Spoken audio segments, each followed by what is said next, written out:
Kuna siin Kanadas on tänupühad, siis väljendame oma tänulikkust erineval moel ja üks asi, mille eest me väga tänulikud oleme, on see, et meil on väga toredad naabrid. See piirkond, kus me elame, inimesed, kes meid ümbritsevad, on hästi sõbralikud ja toredad.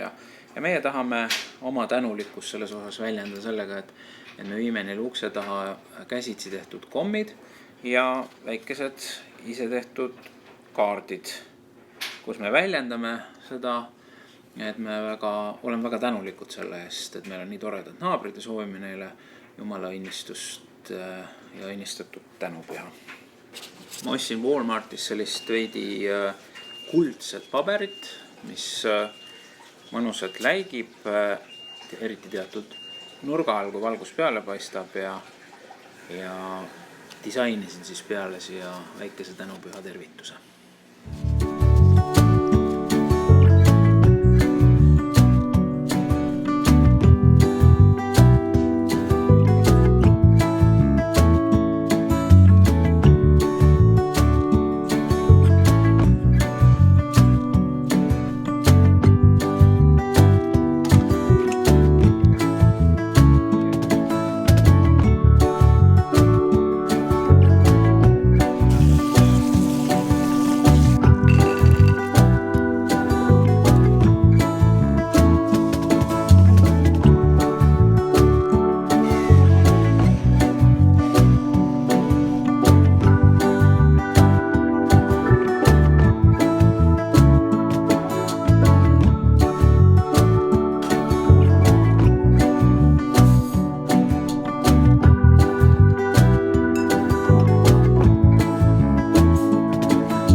Järgmine oluline asi on ka šokolaad saada paberist kätte, aga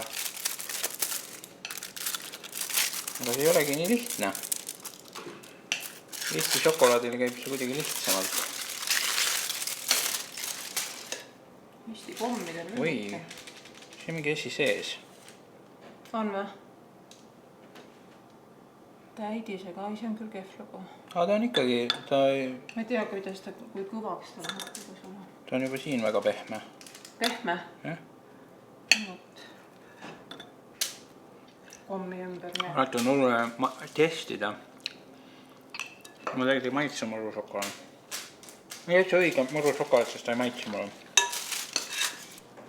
150 grammi. Kallikene. Ma olen näinud, aeltega tehakse niimoodi.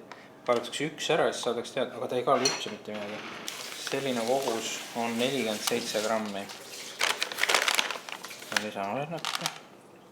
52. Alati on parem natuke rohkem šokolaadi.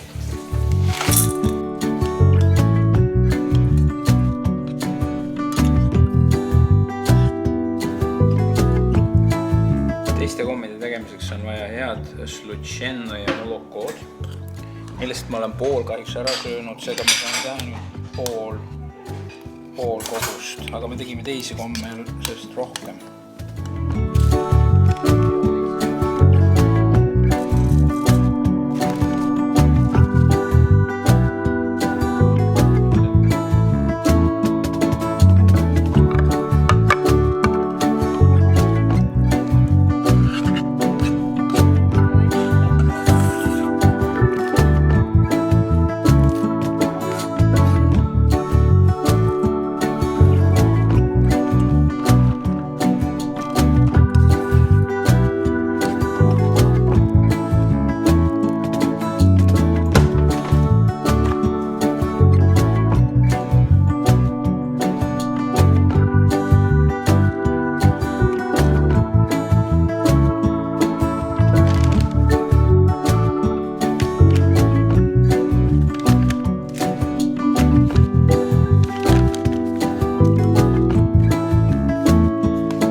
Tšau.